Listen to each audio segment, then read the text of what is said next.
Hello, my friends from Light for the Spiritual Healing. Today's card that I'm going to talk to you about is inner child. This is one of my favorite topics that I like to tend to comes up, particularly in holistic counseling or even on occasion in psychic guidance. The reason why it comes up, do you ask?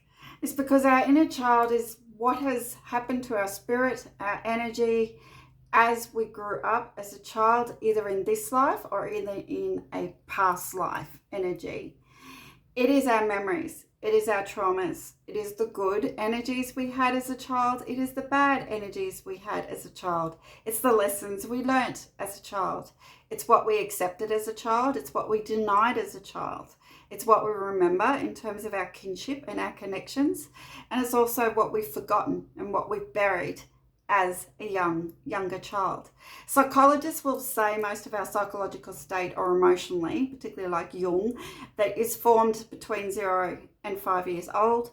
And often most of us don't remember that. Like we repress a lot of those memories. We're not designed to remember that age bracket. But then there's also the age from there on after, which is still childhood. And we start to form feelings. We start to collect and change our energies. We essentially come out pure, except in the case of perhaps where we have a past life hangover coming with us. But either way, often what we are doing today and the decisions we are making today and the connections we have formed today, a lot of them, if you actually look back at the reasons why you're doing what you're doing, why you're reacting the way you're reacting, why you are feeling the way you are feeling, what triggers you, often comes back to inner child.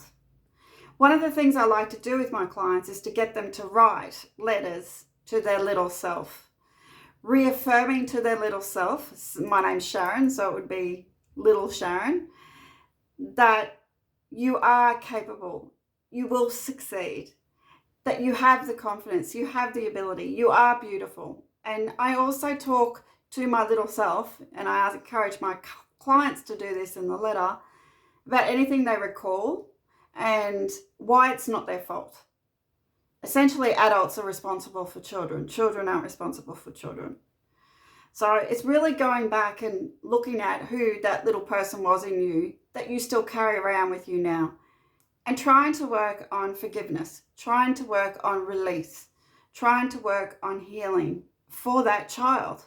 Just as you might look after your own children, your physical children in this 3D world that you may have, this is about looking after your own inner child, protecting it, making sure it's okay. Because what happens as an adult, if you don't look back and examine your inner child, is you can often get into cycles.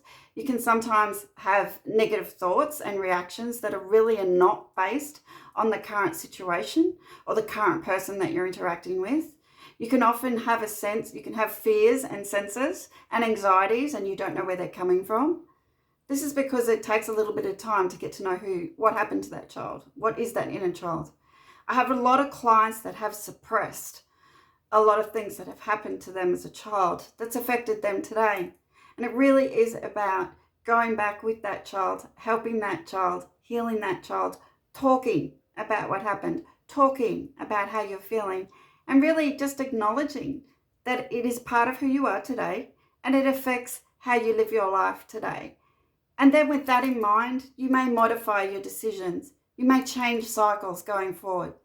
It often, when people do inner child work, they end up being cycle breakers because then they realize there's a cycle and that they need to let this child free.